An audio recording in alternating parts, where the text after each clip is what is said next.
My name is David Brown. I have a blog called The Trendy Troodon. I'm doing this going back to one of the first things I tried with YouTube, which is doing what I call one take movie reviews. Technically, this is my second try at reviewing a movie called Dungeonmaster. Now, one thing I'll say when I say these are one take reviews, what that really means is I am not editing, which I really don't have the skills to do, uh, and I'm not going to try pausing the recording.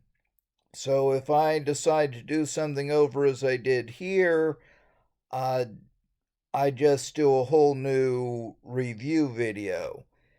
And with this, I have tried this both before and after my most recent viewing of the film, and after I did that, I decided there were one or two things I wanted to add from that.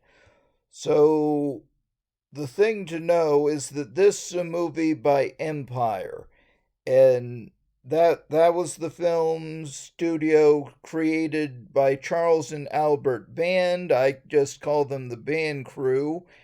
And this set has three different Band films, and one with no real connection to the Band films except that it was sometimes promoted as a sequel to one. That was the movie Troll, and this was sometimes called Troll 3, or that's been alleged.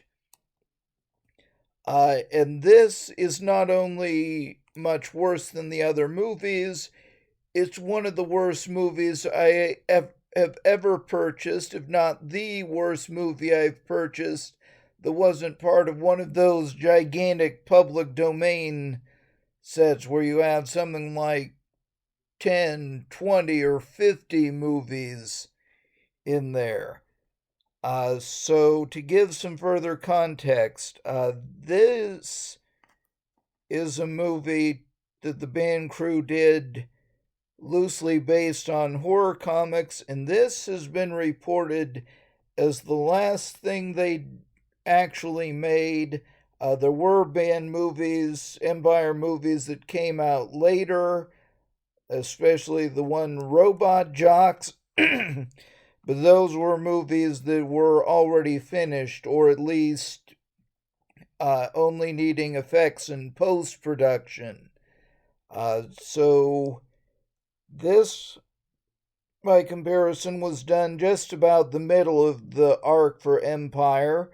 It was about the same time they had made and released Reanimator. I'm double checking. Yes, it would have come out the same year as Reanimator at least. And it was really the closest thing they did to a completely experimental film. So the big gimmick here, it was less than 80 minutes long. The official running time, which I was also double checking, is 77 minutes. If anything, that's kind of padded out, especially because they have a really long credit sequence. And that 77-minute runtime includes work by 7 different directors. And what reportedly happened was that each director had pretty much leeway to do their own thing. So it's really an anthology film, except they still tried to make the stories interconnected. So the overarching plot is that there's this computer genius who has developed tech uh, that would have been incredibly advanced for the time. Like he has a pair of glasses that he can use to hack traffic lights. People interpret it as showing him hacking an ATM, though my read on that is what they show is him logging into his own account to withdraw money. If you look closely, you see his name there. So that might imply that it's actually supposed to be a setting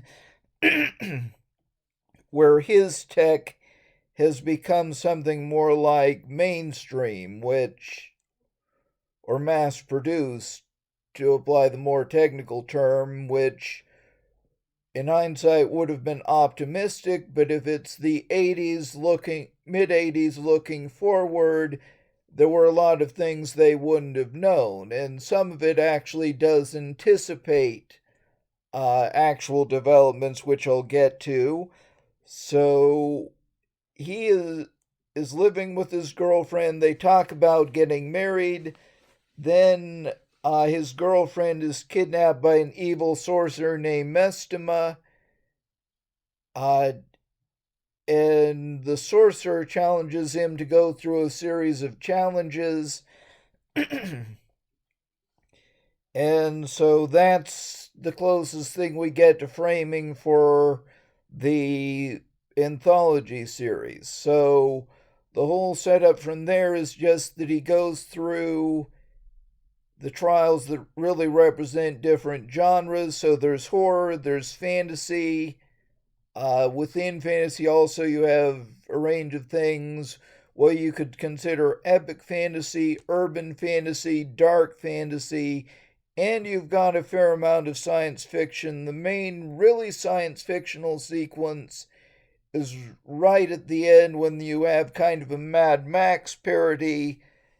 And there's also a sequence that's set up as more of a mystery where he's in the city, and what he finds out is that there's a serial killer loose, and the girlfriend is going to be their next victim. Only the girlfriend isn't herself. Thinks she's a person living within the world setting. So one of the things he has to do is get her trust and then stop the killer. And in a lot of ways, that's their best sequence. It doesn't do a whole lot with its premise, but they set up some good, for lack of a better word, atmosphere, and it takes some intelligence for him to catch the killer, though a lot of that is just that the police pick him up. So when he's going through the challenges, he has with him this compact computer. It really feels like what now would be a cell phone, but of course this is the 80s, so that hadn't really been developed or hashed out.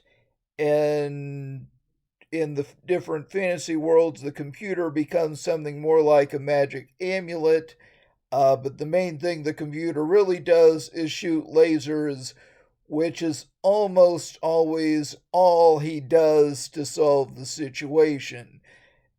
And a funny thing is, at one point, he is in a situation where he tries to blast his way out. Then he's told, you didn't need to do that. It was supposed to be a puzzle that you could have solved just by walking out of the situation. But he doesn't actually have that counted as a failure. And that really is one of the limitations in the premise. Whatever happens in one sequence, he always goes on to the next one.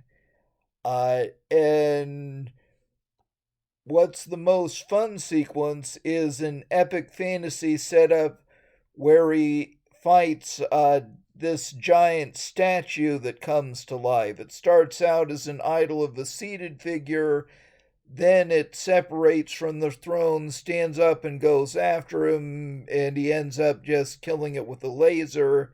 So the backstory there is that it was done, directed, and animated by David Allen, who was probably the most prolific of the stop motion animators. He was in Gumby and Pokey. He did stuff for Jack the Giant Killer, I believe. And the big thing was, once Empire started, he was their go-to guy. Especially, he did work for Robot Jocks. And another thing I hadn't gone to about this movie, for the evil sorcerer, they have Richard Mall. I guess he's best known for Night Court. I watched that a few times, but I don't really remember this guy's character.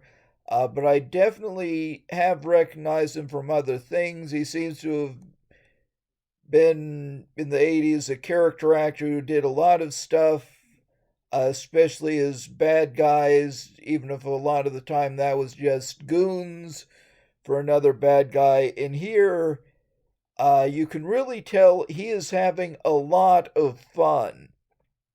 And that overall is, I think, what makes this movie as good as it is. It doesn't make sense, either conceptually or as story. It most of the time is just giving us random sequences, but it's not pretending that it's doing more than that. And when you consider that there were 7 different guys working on this, you can appreciate uh, the idea of what they were doing and especially how committed they were to it. Now, here is my favorite sequence.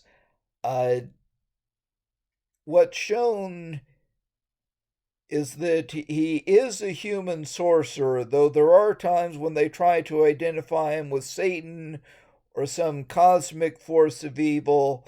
But the most detailed thing we get is when he actually talks about being a child at some point in the distant past, probably thousands of years earlier, and then he talks about actually torturing a cat. Uh, in this, it's not in any way funny. It's absolutely brutal what he describes. He's amused, but we are not. And it's clearly not expected that we be anything but horrified. And right after that, the hero says ahimsa, which is referring to the teachings of Jainism. That's something else I could talk a lot more about, but I won't here. The funny thing I noticed only when I rewatched this is that the villain's immediate reaction is to act like he doesn't know what the word is, but he frames it, "Where did you hear that word?" And then the hero actually explains what it is, which is the principle of nonviolence, not to do harm to any living thing. And the villain never really has a rebuttal to that. He just goes on with the challenges, maybe even gets irritated into going on with the challenges when he could just say, "You lost," and end it there. And that builds up to a finale where they're actually fighting hand to hand, which should still have the sorcerer completely outclassing the hero, but they still make it make some sense that the hero finally wins, of course, with some help from his computer amulet. So those are my thoughts on this movie. It's definitely worth watching. I'm really doing this partly as a follow-up to seeing someone else's review video, and you might have a little trouble getting it. This is still probably going to be the easiest way to get it. And it's been in and out of circulation on digital platforms. I first saw this on Netflix. Oh, and here's one more thing I can't avoid. There is a famous line in here that's, "I substitute your reality and substitute my own." When I first saw that, uh, this movie that is, I immediately recognized it as the Mythbusters line. And the funny thing is, in the movie, it's not really like what it usually represents. I've seen TV tropes describe this. He's not saying, "I can ignore realities," in a situation where someone shows him a future where he has died, and he's told, "This is your future, this is your future reality." And that's when he says, "I reject your reality and substitute my own." It's not saying, "I will just ignore reality." It's saying, I will make my own reality and my own future. And that, in context, is a very positive thing. He's not being in denial, he's being defiant, and ultimately he's justified in that. And that's another thing that just all by itself makes this worth watching. Uh, Again, you might have a little trouble finding it or you might not even be able to if you look digitally, but you can get this on disc without too much trouble or money. If you like 80s movies, especially if you like stop motion, then this is definitely worth your time. So I'm going to end this review before it gets any longer, and I will be looking at doing more of these.